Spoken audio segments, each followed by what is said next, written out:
story time, I moved across the states just to say, nah, I'm good at the end. Y'all, do not jump up and leave anywhere without testing the waters first and going to go see what it's like. So y'all, I thought it was my dream to live in Texas. Like I was raving about it to everybody. I was like, oh, that's where I'm going, and that's where I want to be. Yo, at this point, I don't even think y'all can pay me to live in Texas. I just don't know. Maybe it was in the part I was in. I don't know. So, on this random, it was a random, I think probably Tuesday or whatever. I got a piece of mail, and it's from Texas, and it was like, oh, I got approved for some housing. So I was filling out for housing in different states because I was ready to get the fuck out of here. Like, I do not like where I'm at. So I got the letter, opened it. They was like, oh, you got approved for the housing. Come down here and then sign the papers and whatever. So y'all, I'm happy as hell. I'm like, oh, I'm finally getting out from where I live at. I don't want to be here, and I'm gonna be in like a better situation, a better apartment, and everything. Y'all, it was hell from the jump, even when I landed off the fucking plane. So I landed off the plane. I'm with my girl and my mom. So we get off the plane and we go to go get the rental because the airport we landed in was 2 hours driving. I think 2 to 4 hours driving to the place I actually had to be. So we get there and we go to go get the rental. And it was like, oh, mind you, we all had got one-way tickets. So the rental place was like, oh, in order for you to get a rental, we need to see your flight going back. I'm like, flight going back? I'm coming here to stay. So they gave us a hard time and stuff, and I tried to buy a flight back just to show them, but they was like, oh, you gotta wait 24 hours in order for you to come back because I just seen that you just bought the flight. So they were just being mad fucking ignorant and pissing me off. So I was stuck at the airport. So my mom ended up flying back home. She was like that she's not staying out here. She's gonna go back home, and for me to just keep on and then tell her how everything goes. So I get to the housing authority place with my girl, and then we sign the papers and stuff and all the information. They give us the little the pamphlet and of all the housing places and everything that we could go to.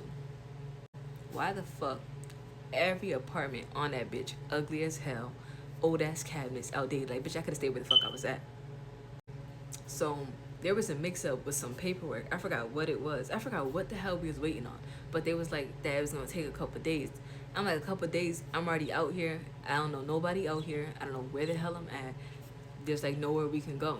So, mind you, I had already I think at this point we already had like, we didn't leave our apartment, but we had everything packed and started putting stuff in the storage. So the apartment was like, everything was like boxed up, and like the bed was taken apart, the TVs, everything.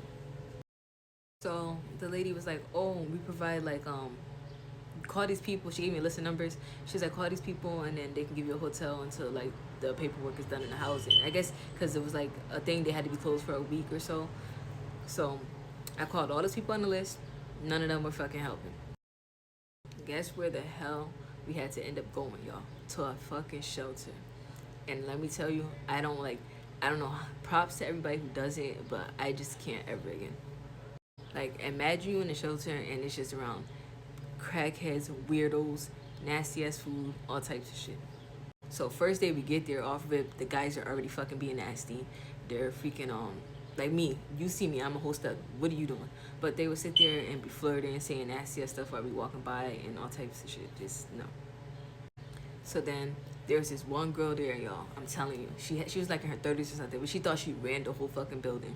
Like nobody, like everybody was scared of her and then acting all fucking weird. And anytime she said something, people would jump and do it. But you already know that's not me, and then that's my girl. That's not gonna happen with us. So off rip, she already knew not to mess with us too. So she already said that too. She was like, oh, when she first seen us, that she already knew like the type of person we was and how I was, like my demeanor and stuff. But when I first got in there and I seen the bathroom stuff, I was like, oh, hell no, like I'm giving me on a flight to go back home. I do not want to like go through with this. I don't care about the house and I don't give a fuck about nothing. The bathrooms, you're sharing a bathroom, one singular bathroom with 10 other fucking females. This shit was like a college dorm. And then when I seen what they served for, did they feed? I think was it breakfast, lunch, or dinner? I don't freaking know. Maybe it was lunch and dinner. I don't know. But I'm gonna try to find that freaking picture, y'all. Whoever the fuck had that, I'm not trying to be. Let me be careful when I say this.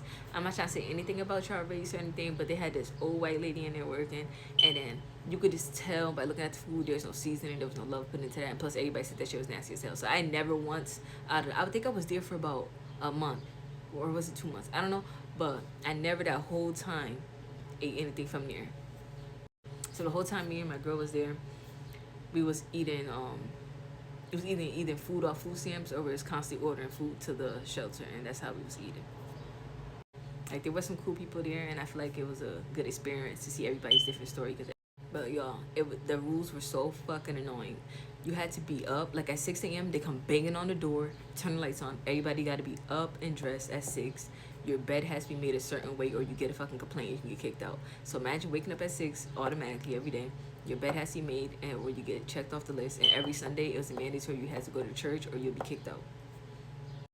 And the rules was you leave at 6 and you can't come back until I think it was 2 o'clock, and then you had to be back in by your dorm, like for the building to be closed was 8 o'clock.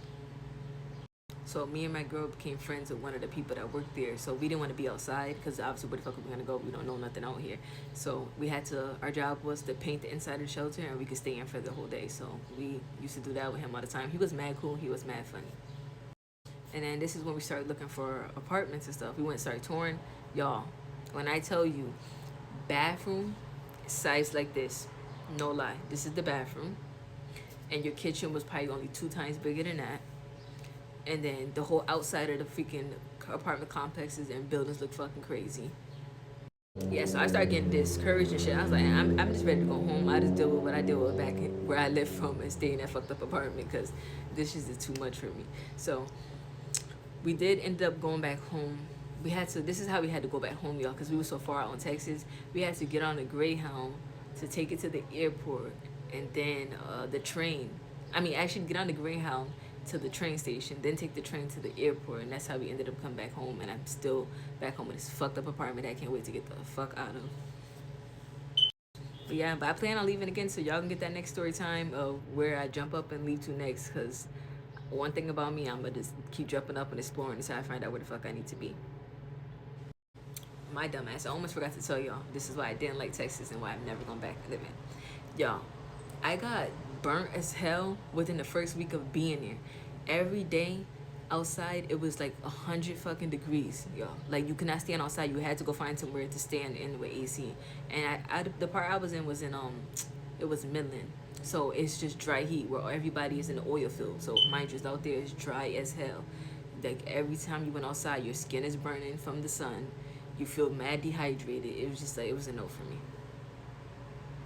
Maybe I need to try a different part of Texas or something that isn't that hot and has more wind. But the part I was in, there was no wind.